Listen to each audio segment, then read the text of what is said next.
మీతో మీ మధ్యలోకి రావటం చాలా సంతోషంగా భావిస్తున్నాను. మిమ్మల్ని అందరినీ చూడటం చాలా సంతోషంగా భావిస్తున్నాను. సంఘంలో ఎన్ని సంవత్సరాలు చక్కగా కాపాడి నూతన సంవత్సరంలో నడిపిస్తూ ఉన్నందుకు ప్రభువు నేను ఎంతో స్తుతిస్తూ ఉన్నాను. ప్రభువుని బట్టి మహిమపరుస్తున్నాను. రాత్రి నా హృదయంలో దేవుడు ఇచ్చిన ప్రత్యేకమైన వర్తమానాన్ని మీతో చెప్తాను. మానవ జీవితం ఒక విషాదకరమైనది,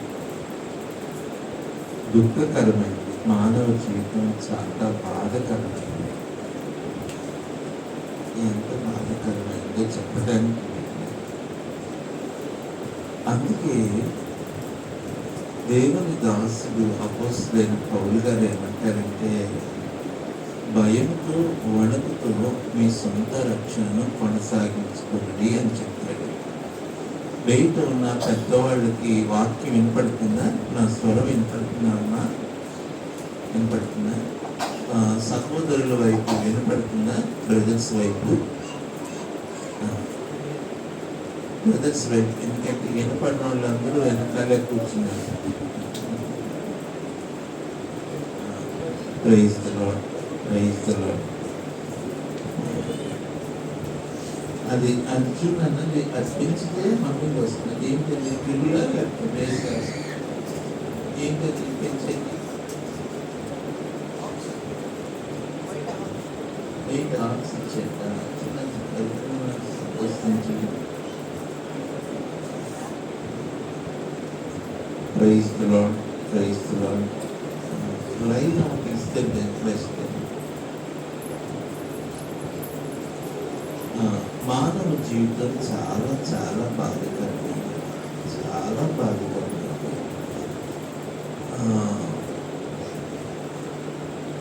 ఎంత విచారకరమైనది చెప్తాను చూడండి. కొన్ని మాటలు నేను మీకు చెప్తాను.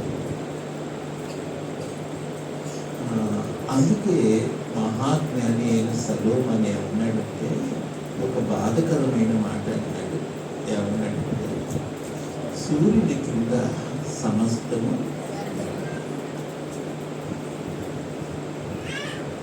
ఒక తండ్రికి ఒకడే ఒక కొడుకు చాలా భయంకరం.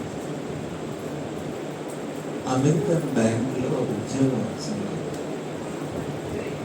చాలా జీతం సంపాదిస్తాడు. ఆదివారం నాడు ఖాళీ దొరుకుతుందని తన స్నేహితులతో పాటు కారు హైదరాబాద్లో ఔటర్ రింగ్ రోడ్లో వాళ్ళు కారు నడుపుతారు. మా ఫ్రెండ్తో అన్నాడు, అదే పద్దాకి నువ్వేనా నడిపేది, నేను ఒకసారి నడుపుతానని చెప్పి కారు తీసుకొని నడిపితే పెద్ద ఆ యవనస్తుడైన పిల్లవాడు చనిపోయాడు. ఒకరిద్దరు చనిపోయారు. మిగిలిన వాళ్ళకి చాలా ప్రమాదం, భయంకరమైన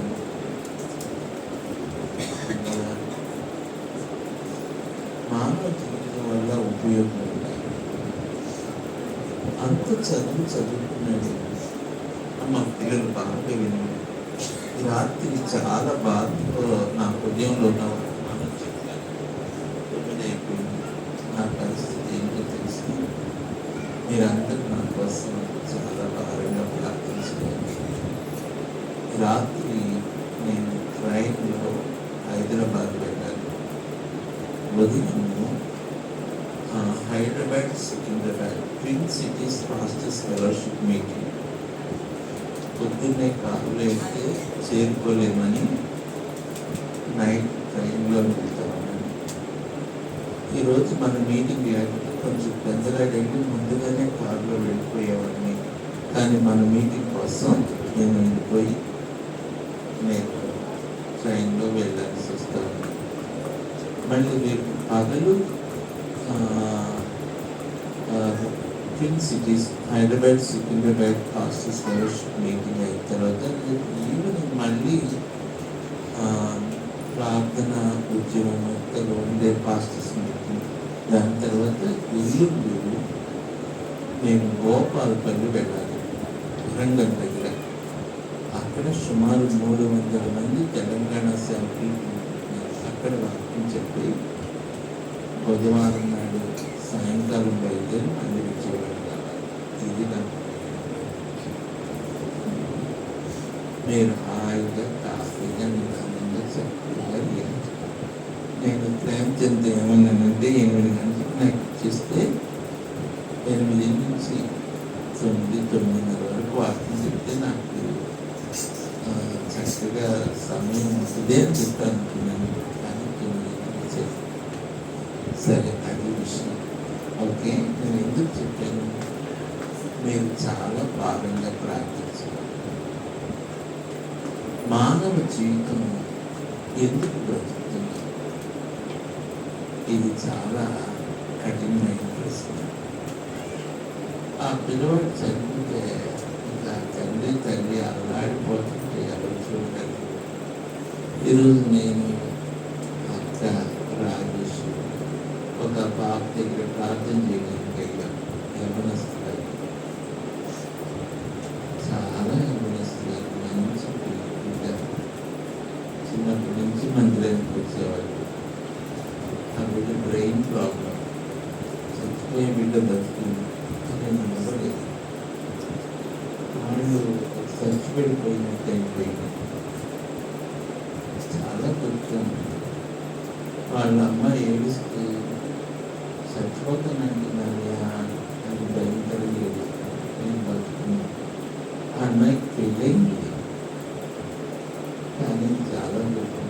చాలా చదువుతుంది, అభిలమైన ఎంకామ్ చదువుతుంది, ఏవిఎం కాలేజీలో ప్రొఫెసర్ అయింది.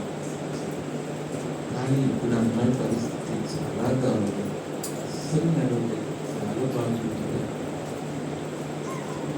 కుడి కలర్స్ని సాధరించట్లేదని అని చెప్పి కుడి కలర్స్ లేకపోతుంది, ఎడమ కాలు కదలలేకపోతుంది. నేను ఆ కుటుంబంలో కలిసి తండ్రిలో పొద్దున కొద్ది సమయం ప్రార్థన చేసి నాకు ఎట్లా రాత్రి సరిగ్గా ఎట్లా కొంచెం విశ్రాంతి తీసుకుని మీ ఎదురుకు వచ్చింది. మానవ జీవితం ఎంత బాధకరంగా ఉందో కదా, ఎంత విచారం. ఒక్కొక్కరిని కదిలిస్తే కన్నీటి విషయాలు చెప్తారు. ఇంట్లో ఉన్న బాధలు, కష్టాలు కదా. ఎందుకు ఈ పరిస్థితి? ఇశ్రాయేలు పరిస్థితి కూడా అంతే.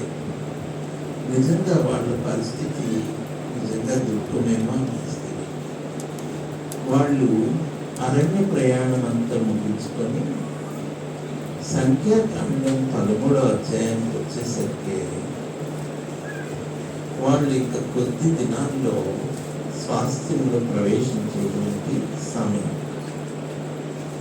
అక్కడికి వచ్చినప్పుడు దైవజనుడైన మోషే ఏం చేస్తాడంటే, ఇశ్రాయేలులో ఒక్కొక్క గోత్రానికి ఒక్కొక్కరు చొప్పున 12 మంది పెద్దలను పిలిచి, మీరు వెళ్ళి స్వాస్థ్యాన్ని వేగు చూసి రండి అని చెప్తారు.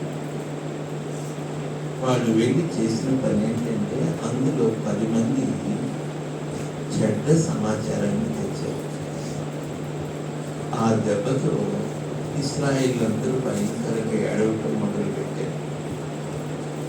మొదలుపెట్టి వాళ్ళు అవిశ్వాసంతో ఏమన్నారంటే, ఇక మనం ఆ దేశంలోనికి వెళ్ళలేము. ఆ దేశంలో ఉన్న మనుషులు చాలా బలవంతులు, అనాకీయులు చాలా బలవంతులు, నెవ్వీయులు చాలా బలవంతులు. వాళ్ళు మనల్ని చంపేస్తారు. అప్పుడు దేవుడు భయంకరంగా కోపావేశుడై అన్నాడు. ఏమన్నాడంటే, నేను నా ఎందు విశ్వాసం ఉంచలేదు కాబట్టి నేను మీకు ఇస్తానని చెప్పిన మంచి దేశంలోనికి మీరు ప్రవేశించనే మీరు 40 సంవత్సరాలు ఈ అరణ్యంలో తిరుగులాడుతూ మీ శవాలు ఇక్కడే రాలిపోతాయి అని కోపంగా చెప్పేసి ఆ వచనాలను చదివితే టైం అయిందని చెప్పుకుంటూ వచ్చారు. అది 13వ అధ్యాయం 14వ అధ్యాయం సారాంశం. 13వ అధ్యాయం 14వ అధ్యాయం సారాంశం ఏంటంటే, ఓ ఇశ్రాయేలులారా, మీరు ఆ మాట ఎందుకు లక్ష్యమించలేదు.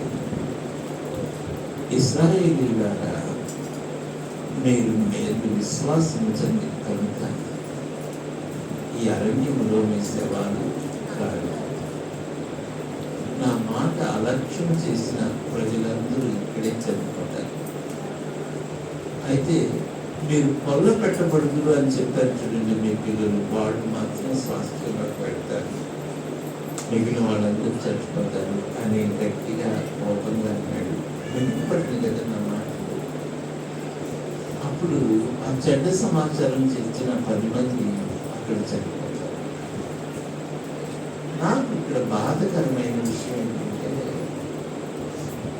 దగ్గరికి అంచు దాకా వచ్చి దేవుడిచ్చే వాక్యం పొందకుండా చనిపోతున్నారు. అది బాధ. స్వాస్థ్యం యొక్క చివరి దాకా వచ్చి ఇంకొక అడుగు వేస్తే దేవుడిచ్చిన స్వాస్థ్యంలోకి ఆ చివరి దాకా వచ్చి ఘోరంగా దేవుని శిక్షకు ఇశ్రాయేలు ప్రజలందరికీ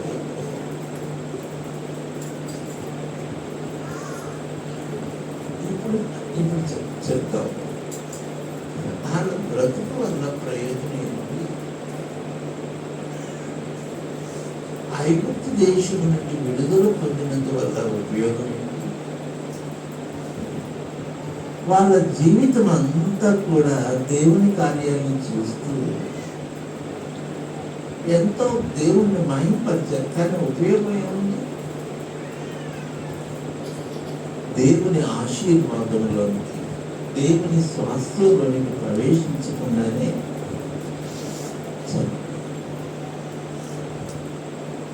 ఇప్పుడు చెప్పండి, వాళ్ళు బ్రతుకు వల్ల ప్రయోజనం ఉందా?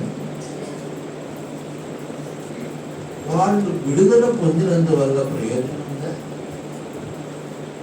వాళ్ళు దేవుని కార్యములను చూడటం వల్ల ఏమన్నా ఉపయోగం ఉందా? ఇప్పుడు నేను చెప్తాను. ఈ రోజు ఒక విశ్వాసం నమ్మకంగా జీవించకపోతే, వాక్యం జాగ్రత్త మాట్లాడాలి. ఒక విశ్వాసం నమ్మకంగా జీవించకపోతే ఆ విశ్వాసంలో ఉపయోగం. మీకు దేవుడు మంచి కుటుంబాన్ని ఇచ్చాడు, మంచి భర్తను, బిడ్డను ఇచ్చాడు. దేవుని కొరకు నీ బిడ్డలను పెంచుకోకపోతే ఉపయోగం. దేవుడు మీకు మంచి ఈవులను ఇచ్చాడు, విద్యనిచ్చాడు, ఆర్థిక వనరులను ఇచ్చాడు. దేవుని కొరకు నమ్మకంగా జీవించకపోతే ఈ జీవితం వలన ఉపయోగం ఏంటి? మీ బిడ్డలారా, మీరు అందరి వలె జీవిస్తున్నారా? మీరు దేవుని కొరకు ఒక ప్రత్యేకమైన వారిగా జీవిస్తున్నారా? ఆ లక్షల మందిలో ప్రత్యేకంగా నిలబడిన ఒక వ్యక్తి ఉన్నాడు. ఆ వ్యక్తి కాలేబు. దేవునికి స్తోత్రం చెప్పండి. ఈ రాత్రి కాలేబుల గురించి చెప్పండి. లక్షల మంది, లక్షలే సుమారు దేవుని సేవకులు ఏమంటారంటే, కాల్బలం 6 లక్షలు అనుకుంటే స్త్రీలు, పిల్లలు, వృద్ధులు అందరు కలిసి 40 లక్షలు కూడా ఉండొచ్చు అని అంటారు. అన్ని లక్షల మందిలో ఒక్క వ్యక్తి దేవుడు కనపడ్డాడు. అన్ని లక్షల మందిలో ఒక్క వ్యక్తి ప్రత్యేకంగా కనపడ్డాడు. అది నాతో దేవుడు మాట్లాడుతున్న విషయం. దేవుడు ఆ లక్షల మంది సమూహంలో ఆయన తన స్వరమును వినిపిస్తున్నాడు. నా సేవకుడైన కాదు. అబ్బా, ఎంత ఘనత! నా సేవకుడైన కాదేమి నిండు మనసుతో నన్ను అనుసరించినవాడు. అందరూ అంచు వరకు వచ్చి అగాధంలో పడిపోయారు కదా.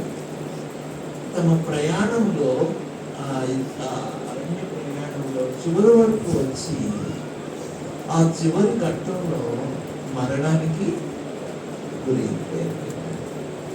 స్వాస్థ్యంలో వాళ్ళు వెళ్ళకుండానే చనిపోయారు కదా. అయితే నా సేవకుడైన మంచి మనసు కలవాడు.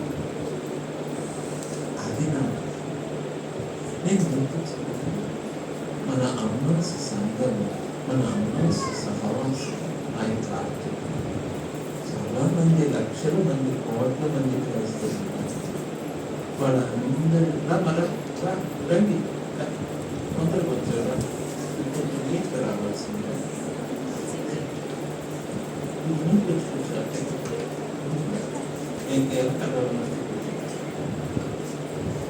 కూర్చో.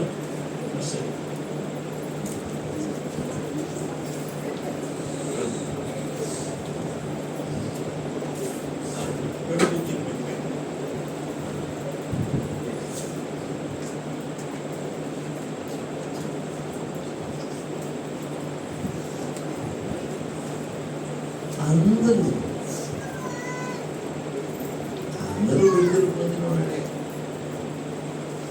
అది ఎవరైనా మాట్లాడితే మాత్రం అందరూ మీరు మాట్లాడుతున్నారు అక్కర్లాగా మాట్లాడుతున్నారు.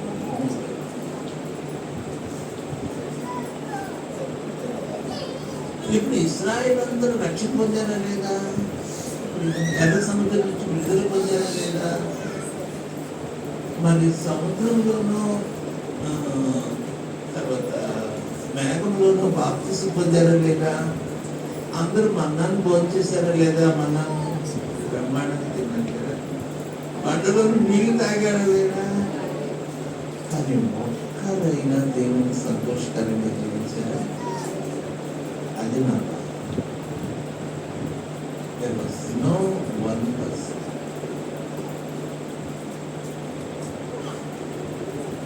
ఒక్కడు కూడా దేవుడు ఆ లక్షల మందిలో అయ్యా నా మాట వినపడుతుందా? నువ్వు అక్కడ కూర్చోండి.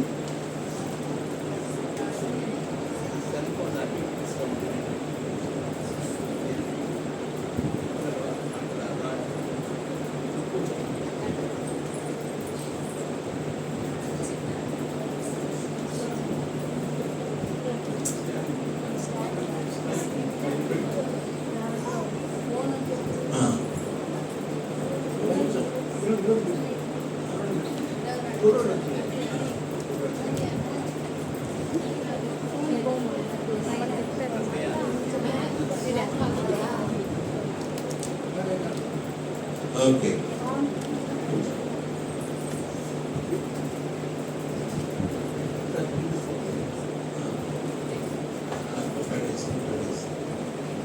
సరేనండి. లక్షల మంది ఇశ్రాయేలీయులు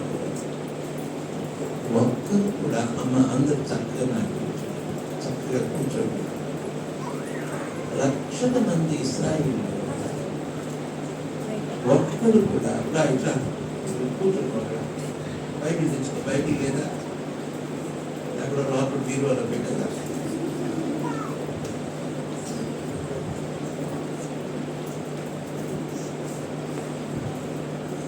లక్షల మంది లక్షల మంది పెద్దవాళ్ళ మధ్య ఒక్క వ్యక్తి కూడా దేవుని వ్యక్తికరంగా అది నా బాధ.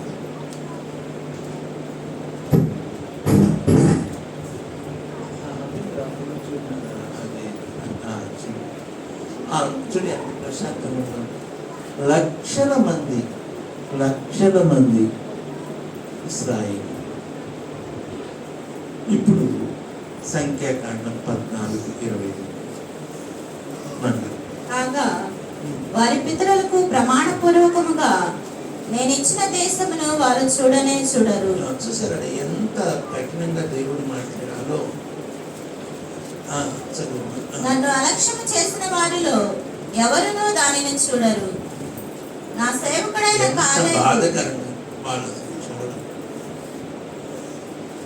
నేను వారికి ఇస్తున్న మంచి దేశానికి వాళ్ళు ఆ దేశంలో ప్రవేశించడం సరే, ఆ దేశంలో అసలు చూడనే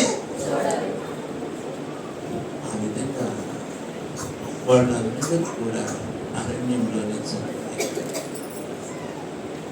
ఎంత బాధకరమైనంటే అమ్మ పిల్లలు వాళ్ళు చచ్చిపోవడానికి 40 సంవత్సరాలు తిప్పాడు అరణ్యంలో. వాళ్ళు ఎందుకు అని లేదంటే వాళ్ళు అక్కడ తిప్పి చచ్చిపోయేదాకా వాళ్ళని అక్కడే తిప్పుతా ఉన్నారు. ఎంత విచారం.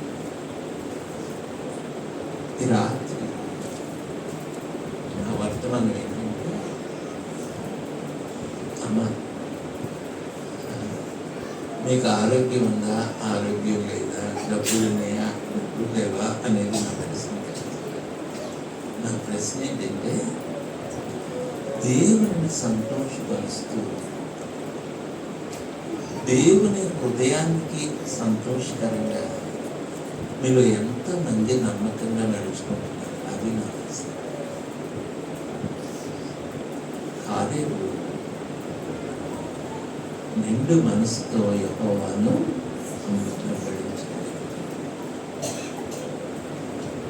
మీకు డబ్బులు ఉన్నాయా లేవా అనేది ప్రశ్న కాదు. మీకు ఇల్లు అవి ఉన్నాయా అనేది ప్రశ్న కాదు. ఉద్యోగాలు ఉన్నాయా అనేది ప్రశ్న కాదు. ఆస్తులు అవి ఉన్నాయా అనేది ముఖ్యం కాదు. మీరు నిండు మనసుతో దేవుని ఎంతవరకు వెంబడిస్తున్నారు అనేది నా ప్రశ్న. కాలేబుని గురించి ఒక్కడి గురించే దేవుడు ఆ మాట చెప్పారు. కాలేబుకి తోడు నా వ్యక్తి ఎవరంటే యెహోషువ.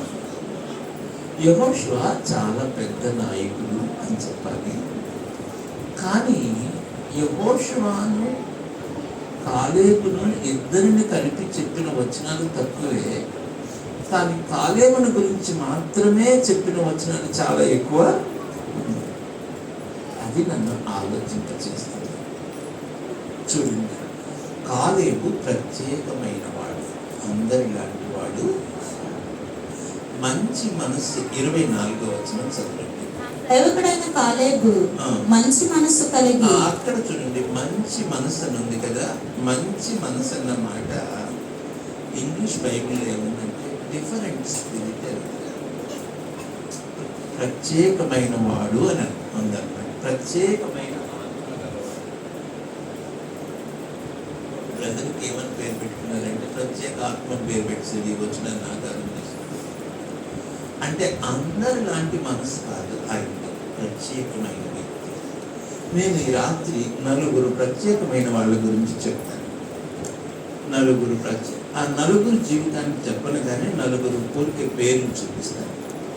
ప్రత్యేకమైన వ్యక్తి మొదటిది కాలేబు ప్రత్యేకమైన వాడు. రెండవ వ్యక్తి ప్రత్యేకమైన వ్యక్తి ఎవరంటే ఫిలిప్పీయులకు రాసిన పత్రిక 2వ అధ్యాయం 19వ వచనం. ఫిలిప్పీయులకు రాసిన పత్రిక. నేనును మీ క్షేమము తెలుసుకొని ధైర్యము తెచ్చుకునే నిమిత్తము తిమోతిని శీఘ్రముగా మీ యొద్దకు పంపుటకు ప్రభువైన యేసునందు నిరీక్షించుచున్నాను. ప్రభువైన యేసునందు నిరీక్షిస్తున్నాను. మీ క్షేమ విషయమై నిజముగా చింతించువాడు అతని వంటి వాడెవరును నా యొద్ద లేడు. మీ క్షేమం విషయమై నిజముగా చింతించేవాడు అతని వంటి వాడెవరును నా యొద్ద లేడు. అతడు ప్రత్యేకమైన. మీరేమనుకోరు కదా, అందరూ తమ సొంత కార్యాలను చూసుకుంటున్నారు, కానీ సంగమం గురించి చింతించేవారు ఎవరు ఒక్కడు కూడా లేడు. కానీ పౌలు గారికి కనపడింది ఎవరైనా అంటే ఒక్కడే ఒక్కడు, ఎవరైనా అందరూ తమ సొంత కార్యాలు చూసుకుంటున్నారు. మొదటిది ప్రత్యేకమైన కార్యం, రెండు ప్రత్యేకమైన తిమోతి. ఎవరు లేకపోయినా తిమోతి ఒక్కడు వచ్చి మందిరంలో ఏడుస్తూ ప్రార్థన చేస్తున్నాడు. ఒక్కడి వలన సంఘం నిలబడింది, ఫిలిప్పీ సంఘం నిలబడింది. సో ప్రత్యేకమైన అందరి వంటి వాడు కాదు. అందరూ ఇదే అనుకోకపోయినా అందరూ బాగున్నప్పుడు వస్తారు, కానీ కష్టం వచ్చినప్పుడు వచ్చేవాళ్ళు అది చాలా ముఖ్యం. అందరూ కృతజ్ఞత కోటానికి వస్తారు కాదు, కానీ ఉపవాస ప్రార్థనకి ఆన్లైన్ ప్రేయర్కి ఎంతమంది వస్తారు? తిమోతి అందరి లాంటి వాడు. దెన్ మూడవ ప్రత్యేకమైన వ్యక్తి. మరి ఇక్కడ నేను మీకు చెప్పేది ఏంటంటే, ప్రత్యేకమైన వ్యక్తుల ద్వారా సంఘాలు నిలబడతాయి, కుటుంబాలు నిలబడతాయి, బిడ్డల జీవితాలు కట్టబడతాయి. మీరు అందరిలాంటి స్త్రీలుగా టీవీల ముందే కూర్చున్నారు, ఇది కుటుంబాలు ఏమి? అందరు లాంటి వాళ్ళుగా మీరు కూడా 9 గంటలకు వచ్చారనుకో, మీ ఆత్మీయ జీవితం ఏమవుతుంది?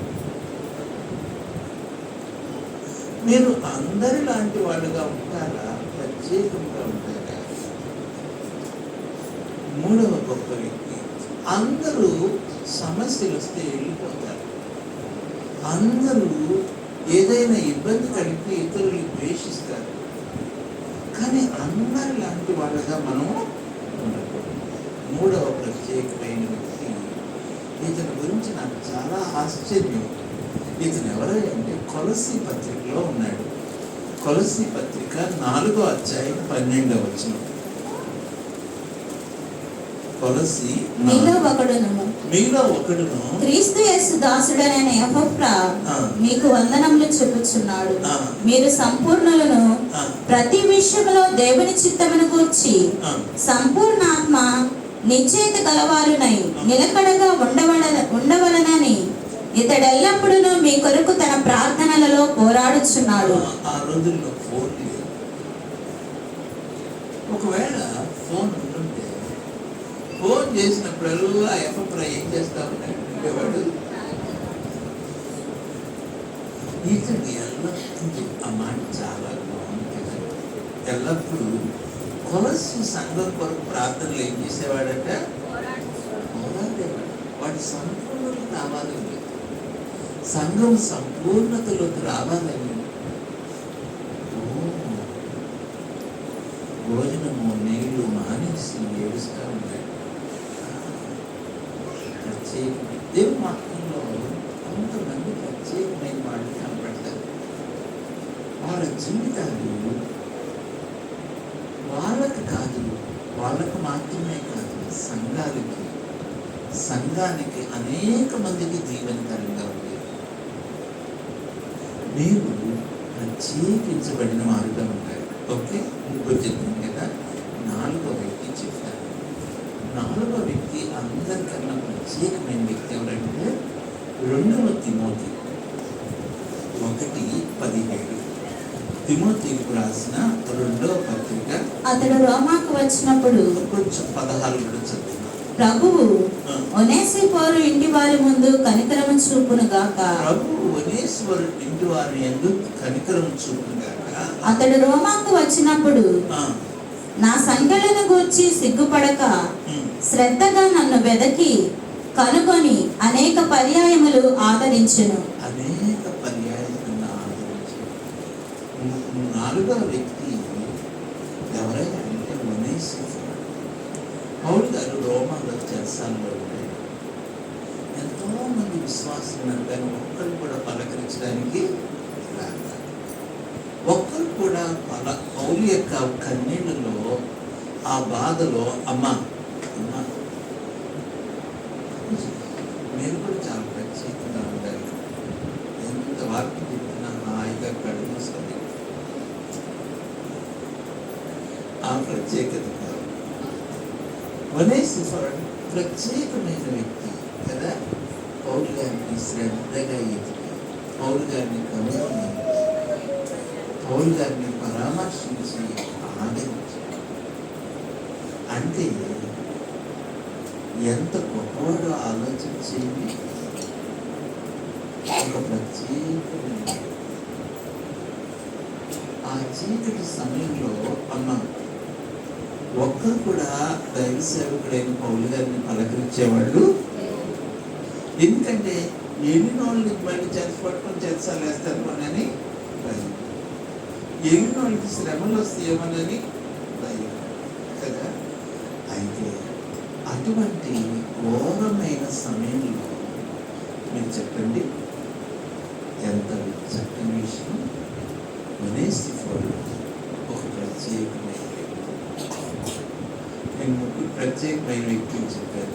కాలేబు, తిమోతి, ఎపఫ్రా, ఒనేసిఫోరు నలుగురు. ఇంకొక వ్యక్తిని కూడా చెప్పాను. ఇతను ఎవరంటే దైవజనుడైన మోషే. ఈయన ప్రత్యేకమైన వ్యక్తి. సంఖ్యాకాండం 12వ అధ్యాయం, సంఖ్యాకాండం 12వ అధ్యాయం 5వ వచనం. సంఖ్యాకాండం యెహోవా మేఘస్తంభములో దిగి ప్రత్యక్షపు గుడారం యొక్క ద్వారమునొద్ద నిలిచి అహరోను మిరియాములను పిలిచెను. వారిద్దరూ రాగా ఆయన నా మాటలు వినుడి, మీలో ప్రవక్త ఉండిన యెడల యెహోవానగు నేను దర్శనమిచ్చి అతడు నన్ను తెలుసుకొనున్నట్లు కలలో అతనితో మాట్లాడుదును. నా సేవకుడైన మోషే అట్టివాడు కాడు.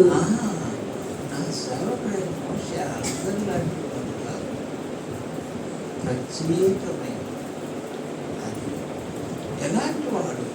యెహోవా స్వరూపంలో నిదానించి చూచాడు. అదే అమ్మా కొంతమంది ప్రత్యేకమైన వాళ్ళు క్రిస్మస్ పండుగకే వస్తారు, మధ్యలో రాదు. అమ్మా కొంతమంది ప్రత్యేకమైన వాళ్ళు 31వ తారీఖు రాత్రే మమ్మల్ని సంఘంలో సహవాసంలో మీరు ప్రత్యేకించగలుగుతారు. సంఘంలో మీరు ప్రత్యేకత కలిగిన వారితో ఉండాలి. సరే, ఇప్పుడు కాలేబుని గురించి చెప్తాను. ఈ 5గురు చెప్పాను కదా, ఈ 5గురు డీటెయిల్స్ చెప్పాను. కాలేబు ప్రత్యేకత. కాలేబులో ఉన్న 5 లేక 7 ప్రత్యేకతలు చెప్పాను. ఓకే, జాగ్రత్తగా కాలేబు యొక్క ప్రత్యేకత అది నేను కాలేబు జీవితంలో 5 ప్రత్యేకతలు ఉన్నాయి. అవి చెప్పాను. 5 లేక 7 చెప్తాను. ప్రభు నడుపుతున్నది. మొదటి ప్రత్యేకత చూడండి, అందరితో పాటు వేపు చూస్తానికి పోయాడు. అందరూ ఏమన్నారంటే మనము ఆ స్వాస్థ్యంలోనికి వెళ్ళలేదు. అది మంచి దేశమే, కానీ మనం అక్కడికి ఆ దేశ నివాసులు మనల్ని చంపేస్తారు అందరూ అంటున్నారు. కానీ కాలేబు ఒక్కడంటున్నాడు, దేవుడు మనల్ని తీసుకెళ్ళి. చూడండి 13వ అధ్యాయం చూసి చూడండి దయచేసి. 13వ అధ్యాయము 25 నుంచి చదువుదాం. 25. వారు 40 దినములు ఆ దేశమును సంచరించి చూచి తిరిగి వచ్చిరి. అట్లు వారు వెళ్ళి పారాను అరణ్యమందలి కాదేశులోనున్న మోషే అహరోనుల యొద్దకును ఇశ్రాయేలీల సర్వ సమాజమునొద్దకును వచ్చి వారికిని ఆ సర్వ సమాజమునకును సమాచారము తెలియచెప్పి ఆ దేశపు పంటను వారికి చూపించిరి. వారు అతనికి తెలియపరిచినదేమనగా, నీవు మమ్మను పంపిన దేశమునకు వెళ్ళితిమి, అది పాలు తేనెలు ప్రవహించు దేశమే. దాని పండ్లు ఇవి. అయితే ఆ దేశంలో నివసించు జనులు బలవంతులు, వారి పట్టణములు ప్రాకారము గలవి, అవి మిక్కిలి గొప్పవి. మరియు అక్కడ అనాకీలను చూచితిమి. అమాలేకీయులు దక్షిణ దేశంలో నివసించుచున్నారు. హిత్తీయులు, ఎబోసీయులు, అమోరీయులు కొండ దేశంలో నివసించుచున్నారు. కనానీయులు సముద్రమునొద్దను యోర్దాను నదీ తీరములలో నివసించుచున్నారని చెప్పిరి. కాలేబు మోషే ఎదుట జనులను నెమ్మడపరిచి, మనము నిశ్చయముగా వెళ్ళుదుము, దానిని స్వాధీనపరచుకొందుము, దానిని జయించుటకు మన శక్తి చాలుననెను. అయితే అతనితో కూడా పోయిన ఆ మనుషులు, ఆ జనులు మనకంటే బలవంతులు, మనము వారి మీదికి పోజాలమనిరి. మరియు వారు తాము సంచరించి చూచిన దేశమును గూర్చి ఇశ్రాయేలీయులలో చెడ్డ సమాచారము చెప్పి, మేము సంచరించి చూసిన దేశము తమ నివాసులను భక్షించు దేశము, దానిలో మాకు కనబడిన జనులందరూ ఉన్నత దేవులు. అక్కడ నెఫీలీల సంబంధులైన అనాకు వంశపు నెఫీలీలను చూచితిమి. మా దృష్టికి మేము మిడతల వలె ఉంటిమి, వారి దృష్టికి అట్లే ఉంటిమనిరి. అప్పుడు మొదటిది రాసుకునే వాళ్ళు ఆలోచించే విషయంలో కాలేబు డిఫరెంట్. అందరి ఆలోచన ఏంటి? మేము చచ్చిపోతాం, మేము జయించలేము. ఇప్పుడు డాక్టర్ గారు చెప్పాడు, నీకేదో అనారోగ్యం బాగలేదు, నువ్వేం చేస్తావు? అప్పుడు ఫోన్ చేసి ఏడుస్తావు. చూసారా, అందరూ డాక్టర్ గారి రిపోర్ట్, మనుషుల యొక్క రిపోర్ట్ను ఆధారం చేసుకొని మాట్లాడతారు. మేము చచ్చిపోతాం అంటారు. కానీ దేవుని యందు విశ్వాసం సరే, నేను చావను, దేవుడు నన్ను బ్రతికిస్తాడు చెప్పగలరా? మొదటిది ఆలోచించే విషయంలో ప్రత్యేకమైనది కాదు. అందరిలాగా ఆలోచించట్లా.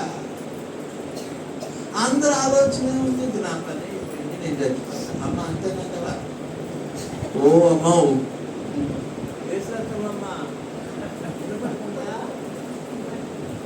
వినపడట్లేదా? వినపడిపోయినా పర్వాలేదు అంటారు. అందరు ఏం మాట్లాడతారు? విశ్వాసంతో మాట్లాడతారా, అవిశ్వాసంతో మాట్లాడతారా? నాకు కష్టాలు వచ్చినాయి, నాకెందుకు? నాకు అనారోగ్యం ఉంది, నాకెందుకు? నేను చచ్చిపోతాను. కానీ కాలేబు అలా మాట్లాడు. అది మీరు అందరిలాగా మాట్లాడుకోండి, అందరిలాగా పరిస్థితులను చూడకూడదు, అందరిలాగా మీరు ఉన్నటువంటి పరిస్థితుల వైపు గురించి ఆలోచించకూడదు. అందరూ పరిస్థితులు చూసి ఏమంటున్నారు? ఇది కష్టం అంటున్నారు. కానీ కాలేబు అంటున్నాడు, అది ఏం చేయలేదు, దేవుడికి జీవిస్తాడు. అంటే అందరూ తమ జ్ఞానముతో తమ నేత్రాలతో చూస్తున్నారు, కానీ కాలేబు దేవుని నేత్రాలతో. అందరూ తమ సొంత జ్ఞానంతో ఆలోచిస్తున్నారు, కానీ కాలేబు దేవుని అందరి విశ్వాసంతో. అది విషయం. అది నేను మీకు ఈ మాట చెప్తుంటే నేను సంతోషిస్తున్నాను.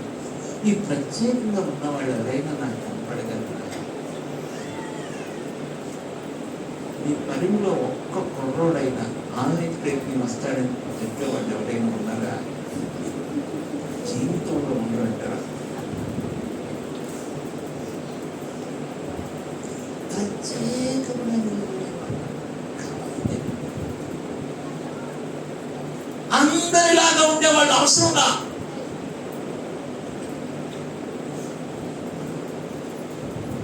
వాళ్ళు అన్ని సంవత్సరాలు అరణ్య ప్రయాణంలో దేవుని కార్యాలు చూశారు, దేవుడు పెట్టినటువంటి మన్నా భుజించారు. ఉపయోగమే ఉంది. ఒక్కడికి విశ్వాసంతో కూడిన మాటలు దేవుని కోసం నిలబడేవాళ్ళు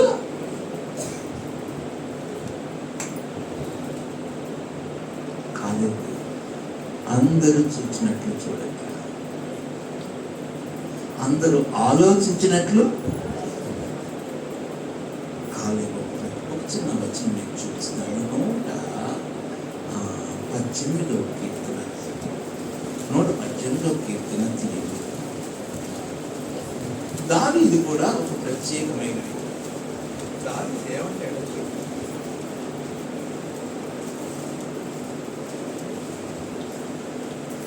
118వ కీర్తన 17వ వచనం. నేను చావను, సజీవుడనై. అందరేమో సస్తావు అంటే ఈ దావీదు అంటాడు. అందరూ చెప్పండి, అందరూ చెప్పాలి. అమ్మ చెప్పు,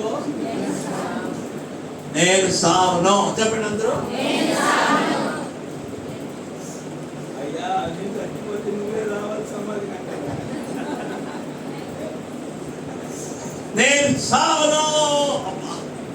అందరూ దావీదు నువ్వు చచ్చిపోతావు, సౌలు చంపేస్తున్నాడు, సౌలు నీ వెనకాల పెడుతున్నాడు, భయంకరమైన పరిస్థితి. దావీదు అంటే నేను సావను.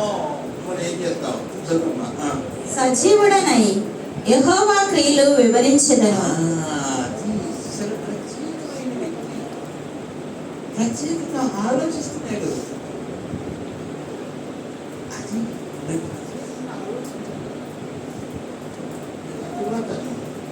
నాకు డబ్బులు లేవు, ఆయన చెప్తున్నాడు, ఇంట్లో ఏం లేదు, ఇక్కడ నేనేం చేయాలి?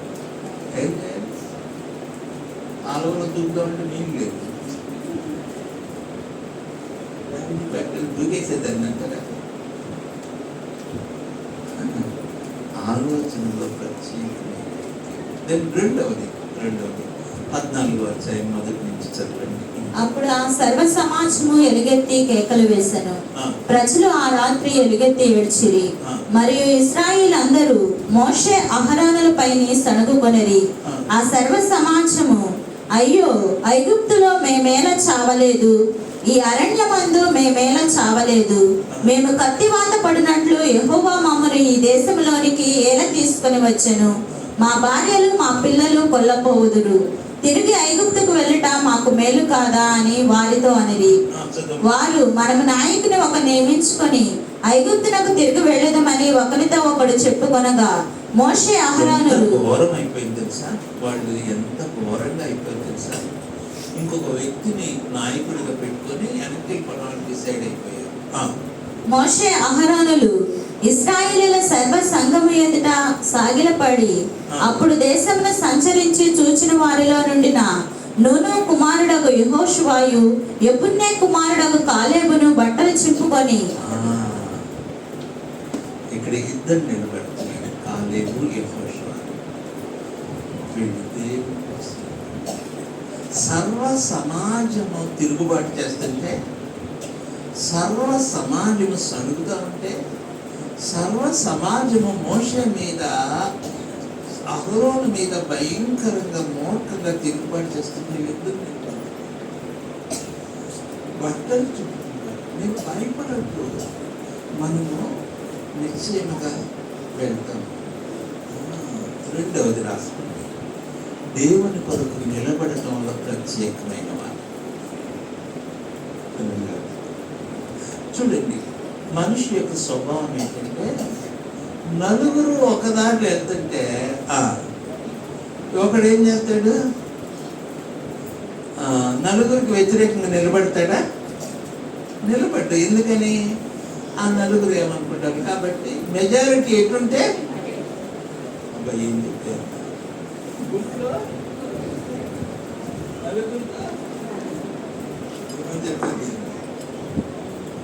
అందరితో పోతారు కదా.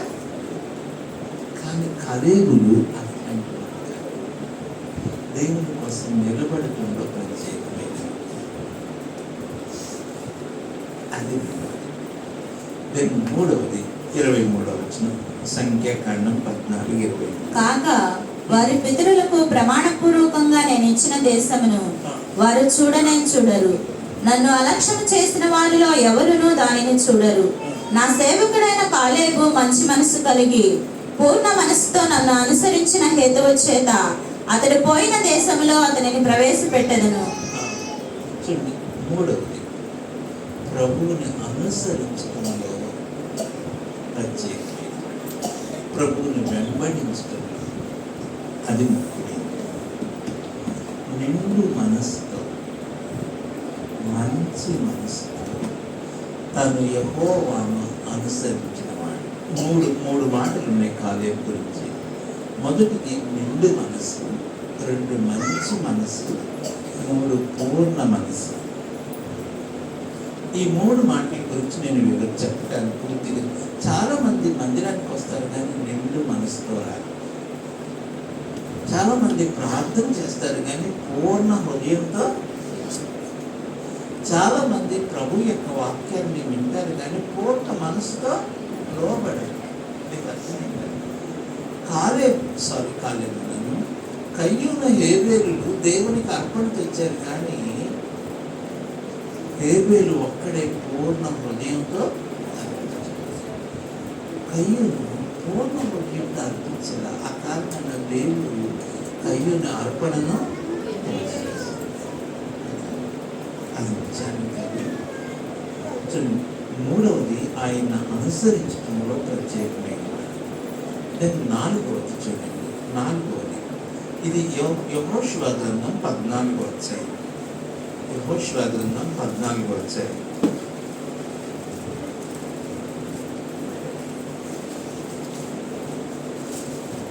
ఈ యానివర్సరీ కృతజ్ఞత కూటం రోజున నేను మీకు ఒక మాట్లాడాను.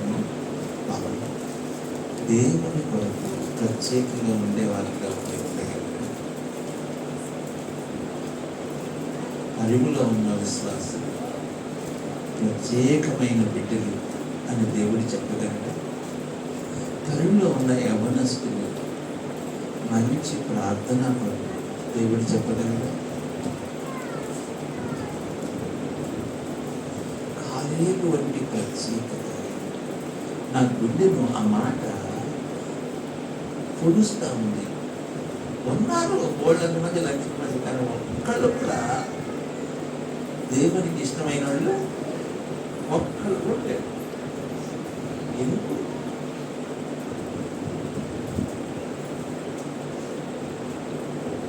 యెహోషువ గ్రంథం 14వ అధ్యాయం చూడండి. కాలేబు ఏమంటున్నాడంటే యెహోషువతోటి,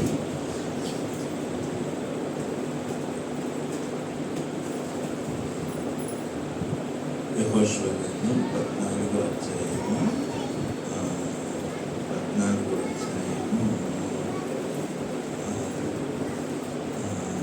8వ వచనం.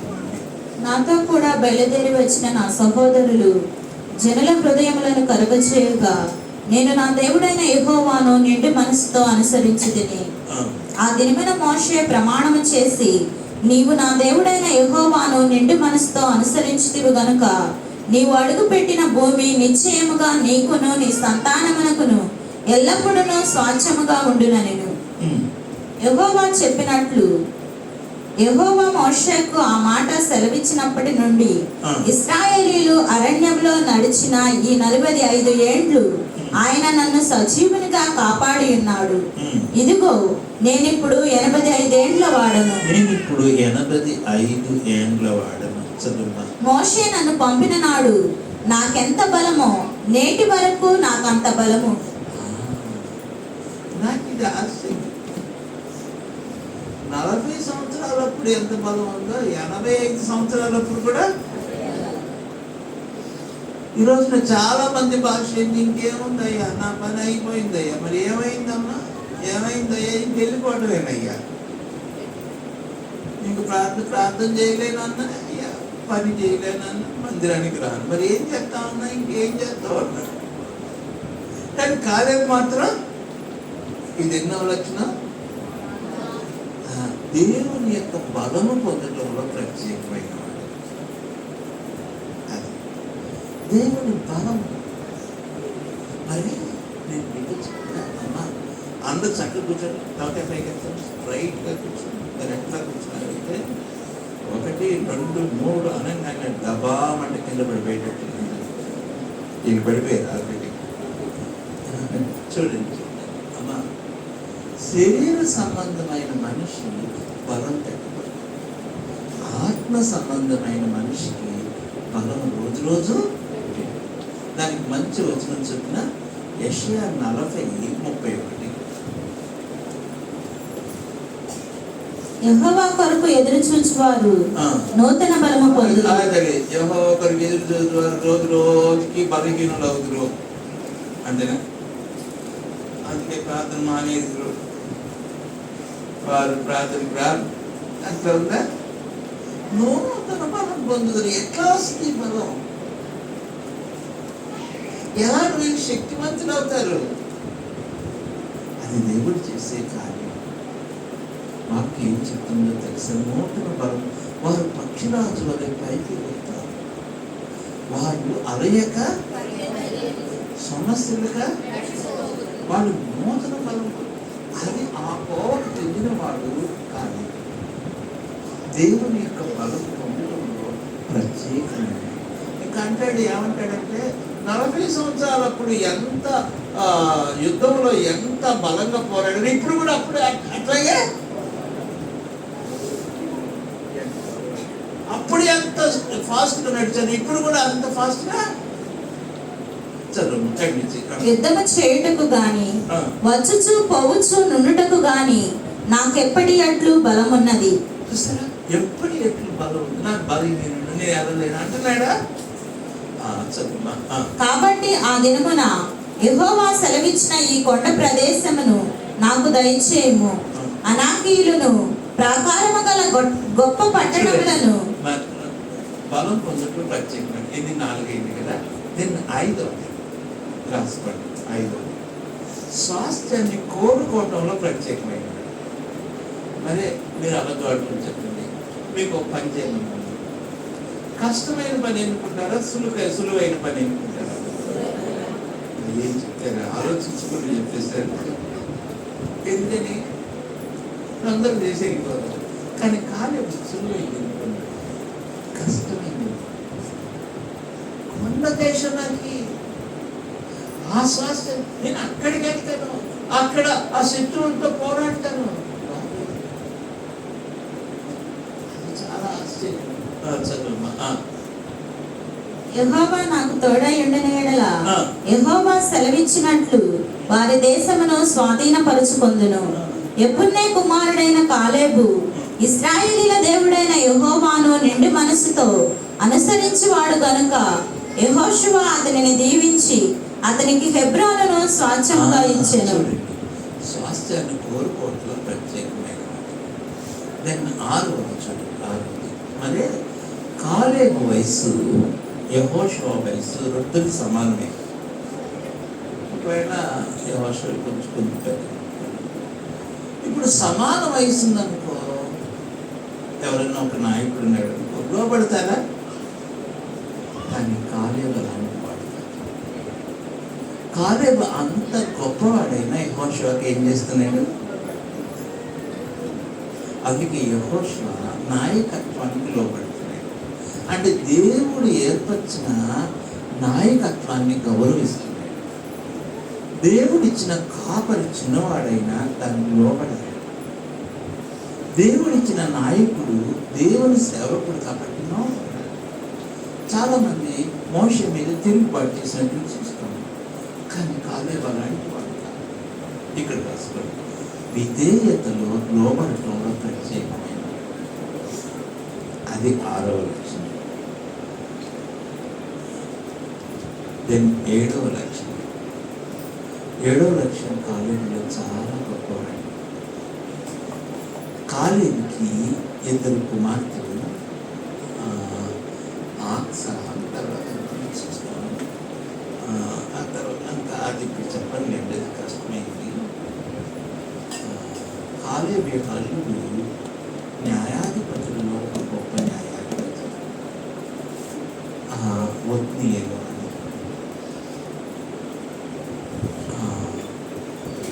స్వాస్థ్యాన్ని ఎన్నుకోవడంలో ప్రత్యేకమైన. 7వది 7వది దయచేసి చూడండి. చక్కని మాట మీకు చూపించి ప్రార్థన చేస్తాను. ఉపదేశాలను తీయండి.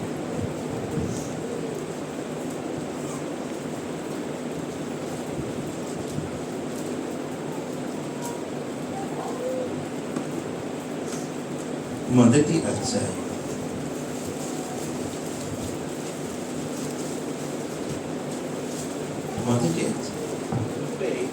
నుండి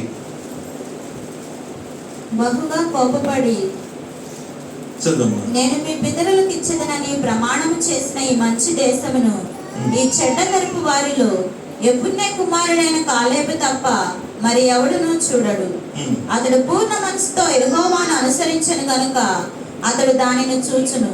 అతడు అడుగు పెట్టిన దేశమును నేను అతనికిని అతని సంతానమునకును ఇచ్చదనని ప్రమాణము చేసెను. మరియు యెహోవా మిమ్మును బట్టి నా మీద కోపపడి నీ పరిచారకుడగు నూను కుమారుడైన యెహోషువ దానిలో ప్రవేశించును గాని నీవు దానిలో ప్రవేశింపవు. తరువాత న్యాయాధిపతుల గ్రంథము 1వ అధ్యాయం 11వ వచనం.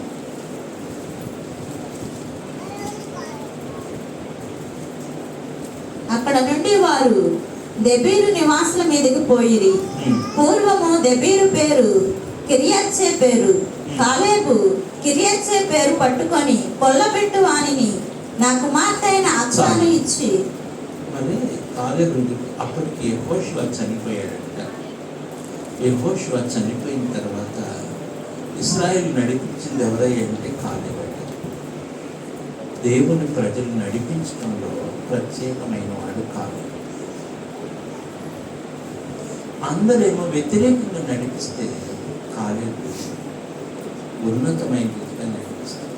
అమ్మా, అందరు నాటించముందు ప్రియమైన సహోదరి, అమ్మా, మీరు మీ కుటుంబంలో ప్రత్యేకమైన తల్లులుగా ఉండగలరు. అమ్మా,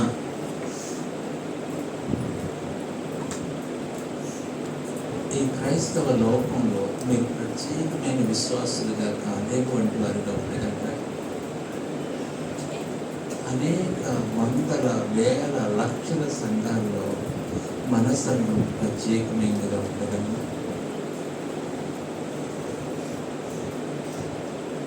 కాలేబు ప్రత్యేకమైన, ఎప్పుడైతే ప్రత్యేకమైన వ్యక్తులుగా ఉంటారో దేవుని యొక్క ఆ మహా ఆశీర్వాదాన్ని నీవు స్వతంత్రించు. లక్షల మంది అరణ్యంలో దిక్కు లేకుండా ప్రత్యేకించబడిన ప్రభు సన్నిధిలో తీర్మానం చేసుకున్నాను. నేను చాలాసేపు చెప్పాను, నా టైం లెక్క చేయకుండా చెప్పేసి. మోషే ప్రత్యేకమైన వాడు. తిమోతి యవనస్తుడు, అందరి లాంటి వాడు, సంఘముల గురించి చింత కలిగి. అలాగే ఎఫ్రదీతు అలాంటి వాడు, సంఘము కోసం అలాంటి వాడు. మునేసిఫరు అందరి లాంటి వాడు, శ్రమలు భారాన్ని పంచుకున్నాడు. మీరు ప్రత్యేకమైన వ్యక్తిగా ఉంది కదా సంఘమా, మనం ప్రత్యేకంగా ఉన్నట్టు దేవుని రహస్య స్థలంలో ఉన్న మరుగైన జీవనలు మీరు దేవుని బలము పొందడంలో ప్రత్యేకమైన వాడు కాదు. ప్రత్యేకమైన వారుగా ఉండి దేవుని ఆశీర్వాదాలు, ఆయన గొప్ప, మనకి శక్తి చాలు. మోకరించి ప్రార్థన చేస్తున్నాను. ప్రభు తన పరిశుద్ధ వాక్యంలో అందరి కొరకు దీవించిన గాక. ఆమేన్. ఆమేన్. అందరూ చక్కగా మోకరించండి. ఒక 2-3 నిమిషాలు అందరూ ప్రార్థనలో ఉందాం.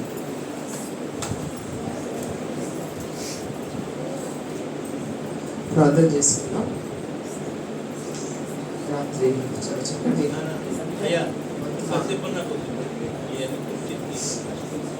దేవదాసు గారు మనలో 10 సంవత్సరాలు దేవుడు సంఘాన్ని ఎంతగానో ఆస్వాదించి నడిపించి వృద్ధి పొందించారు. ప్రభుని రాత్రి స్థితిగా దేవునికి ప్రత్యేకమైన వారిగా మనం ఉన్నామా? కాలేబు వలె, తిమోతి వలె, ఏపఫ్రా వలె, ఓనేసిము వలె మనం జీవించడానికి ఇష్టపడుతున్నాము. ప్రభుగల తండ్రిని వాక్యం కొరకు వందనాలు చెల్లిస్తున్నాం. ప్రత్యేకమైన వాక్యం రాత్రి మీ దాసు ద్వారా ఇచ్చారు ప్రభా. తిమోతి ప్రభా సంఘం కొరకు చింతించేవాడుగా ఉన్నాడు ప్రభా. సంఘంలో ఇక్కడ పెద్ద పరిమిలో ఉన్న దేవుని బిడ్డలు యవనస్తులు ఆ రీతిగా సంఘం గురించి ఆశ కలిగిన వారిగా, చింతించేవాళ్ళుగా, కుటుంబాల కోసం కన్నీటితో ప్రార్థించేవాళ్ళుగా యవనస్తులు లేపని ప్రార్థన చేస్తున్నాం తండ్రి. యెహోవా తండ్రి ప్రార్థనలు పోరాడారు ప్రభా. ఆ రీతిగా తండ్రి ఈ గ్రామంలో తండ్రి నాయన సంఘం కొరకు పోరాడేటువంటి ప్రార్థన యోధులను దాచేయమని ప్రార్థన చేస్తున్నాం.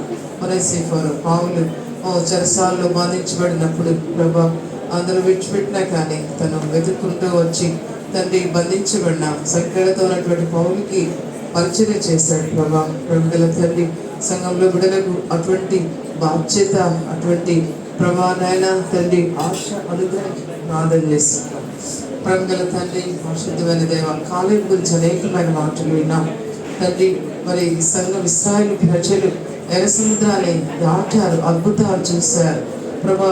ఆ యొక్క ఐగుప్తు దేశంలో ఉన్నప్పుడు ప్రతి తొలుచులు ఐగుప్తులో చనిపోయారు. చాలా ఆశ్చర్యాలు చూశారు. ప్రత్యేకంగా ఇశ్రాయేలు ప్రజల్ని కాపాడారు. భయంకరంగా సముద్రాన్ని చీల్చి నడిపించారు. అన్ని అద్భుతాలు చూశారు. ఒక మంచి దైవ సేవకుని, సాత్వికుడైన దైవ సేవకుని దేవుని ప్రజలు నడిపించడానికి ఉంచినప్పుడు వాళ్ళు మనం ఒక నాయకుని ఏర్పాటు చేసుకొని వెనక్కి వెళ్ళిపోదాం అనుకున్నారు. ఎంత భయంకరమైన జీవితం. అటువంటి పరిస్థితుల్లో కాలేబు నిండు మనసుతో, మంచి మనసుతో ప్రభా తండ్రి నాయన మిమ్మల్ని వెంబడించాడు ప్రభా. దేవుని ప్రజలను ధైర్యపరిచాడు ప్రభా. తండ్రి వారి నిరుత్సాహమైన పరిస్థితులను ధైర్యపరిచాడు ప్రభా, ప్రోత్సహించాడు ప్రభా. అటువంటి ప్రభా తండ్రి ధైర్యశాలను అటు నిండు మనసుతో వెంబడించేవాళ్ళు, పూర్ణ మనసుతో వెంబడించేవాళ్ళు, మంచి మనసుతో వెంబడించే సంఘంలో దాయిచేయండి. నిరుత్సాహంగా ఉన్న కుటుంబాలను ధైర్యపరిచే వారిగా తండ్రి ఆయన నడిపించగలిగిన వారిగా చేయండి. దైవ సేవకునికి విధేయులై ప్రభా నేను సాత్వికంతో జీవించే వారిగా చేయండి. ఇక్కడ సేవ చేస్తున్న ప్రేమించింది అన్నని బట్టి, కుటుంబాన్ని బట్టి మీకు వందనాలు, పెద్దలను బట్టి మీకు వందనాలు, యవనస్తులను బట్టి మీకు వందనాలు. సంఘాన్ని ఇంతవరకు కాపాడి భద్రపరిచి క్షేమంగా ఉంచాం. అన్నిటితో ప్రార్థించే సంఘంలో సిద్ధపరచమని వందనాలు చెల్లిస్తూ యేసుక్రీస్తు నామమున పెట్టి ప్రార్థించుకుంటున్నాం తండ్రి. ఆమేన్.